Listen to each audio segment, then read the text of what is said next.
안녕하세요. 오늘 저희는 2025년 7월 백악관에서 발표한 미국 AI 행동 계획 문서를 좀 집중적으로 살펴보려고 합니다. 이 문서는 미국이 AI 분야에서 어떻게 보면 글로벌 리더십을 확보하고 또 유지하려는지 그 구체적인 청사진인데요. 뭐랄까, 새로운 시대의 우주 경쟁 선언, 약간 그런 느낌도 들어요. 네, 맞아요. 이게 단순한 기술 개발 계획 그걸 넘어서서 경제나 안보까지 다 아우르는 미국의 좀 포괄적인 전략 로드맵 이렇게 볼 수 있겠습니다.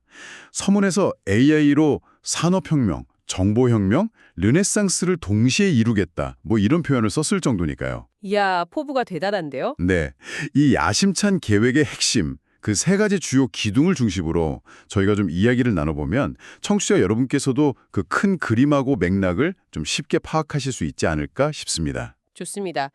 그럼 첫 번째 기둥이 AI 혁신 가속화인데요. 문서를 보면 가장 눈에 띄는 게 규제 완화에 대한 의지가 상당히 강해 보여요. 이전하고는 분위기가 좀 많이 다른 것 같거든요. 네, 그게 핵심적인 변화죠. 구체적으로 보면 바이든 행정부의 AI 행정명령, 그 4110, 이걸 폐지한다고 명시를 했는데요. 이게 이전 정부는 좀 안전장치 마련에 무게를 뒀다면 이제는 혁신 속도 그 자체를 최우선으로 삼겠다. 뭐 이런 정책 방향의 급선회, 이걸 의미하는 거죠. 아, 그러니까 AI 개발을 막을 수 있는 규제들은 다 좀 재검토하겠다 이런 거군요. 속도를 내겠다는 의지가 분명하네요. 네, 맞습니다. 연방이나 주차원의 규제들을 전면 재검토하겠다는 거죠. 그런데 그 AI 시스템이 미국의 가치를 보호해야 한다 이런 부분도 강조되어 있던데요.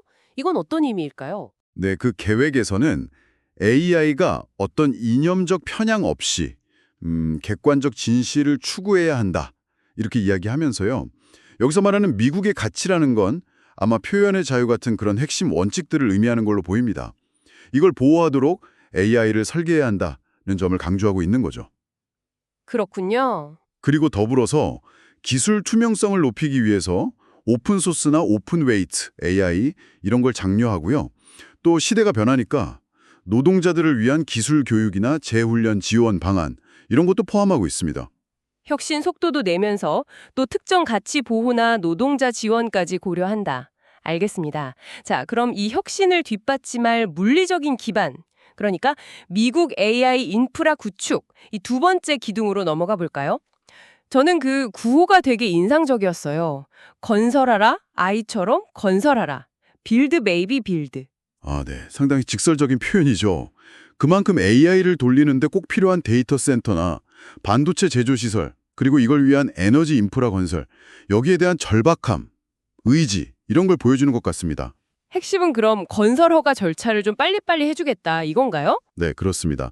관련 시설 건설에 필요한 환경 허가 절차를 대폭 간소화하겠다는 게 핵심이에요. 특히 에너지 정책에서는 소위 급진적인 기후 도금화는 거부한다 이렇게 표현하면서요. 안정적인 AI 운영을 위해서 에너지 생산 자체를 늘리는 방향을 제시하고 있습니다. 와, 이건 뭐랄까 거의 달 착륙선 발사기지 짓는 듯한 그런 속도감이 느껴지는데요. 반도체 이야기도 빠질 수 없겠죠. 맞습니다. 그 CHIAPS 프로그램 있잖아요. 자국 내 반도체 생산 장려하는 거요.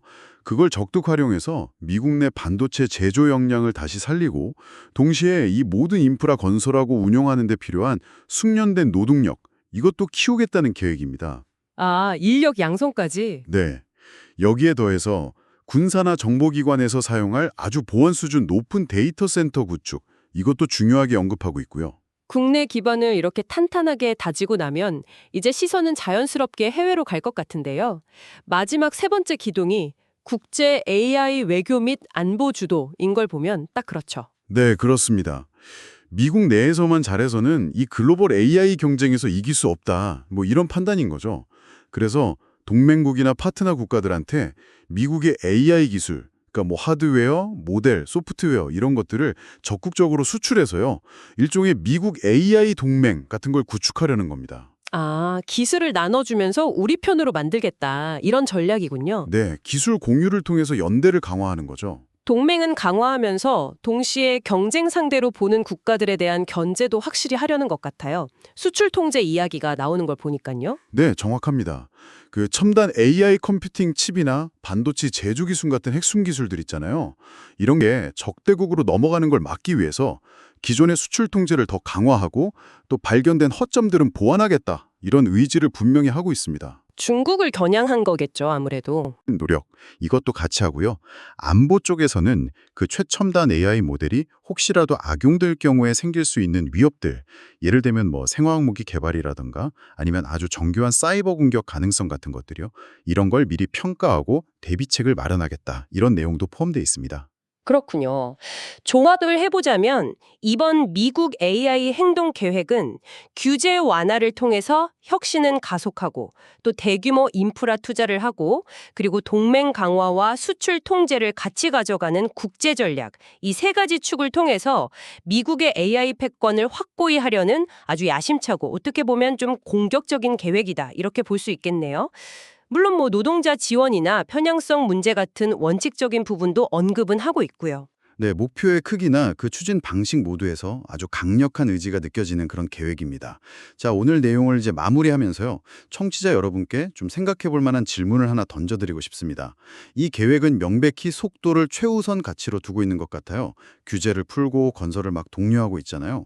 그렇다면 이렇게 전례 없는 속도로 AI 기술 리더십을 향해서 막 달려가는 과정에서 혹시 우리가 놓치거나 좀 간과하게 될 수 있는 그런 중요한 가치나 아니면 예상치 못한 부작용은 없을까요? 혁신의 그 가속 페달 뒤에 숨겨진 또 다른 풍경은 과연 무엇일지 한 번쯤 고민해 보시면 좋겠습니다.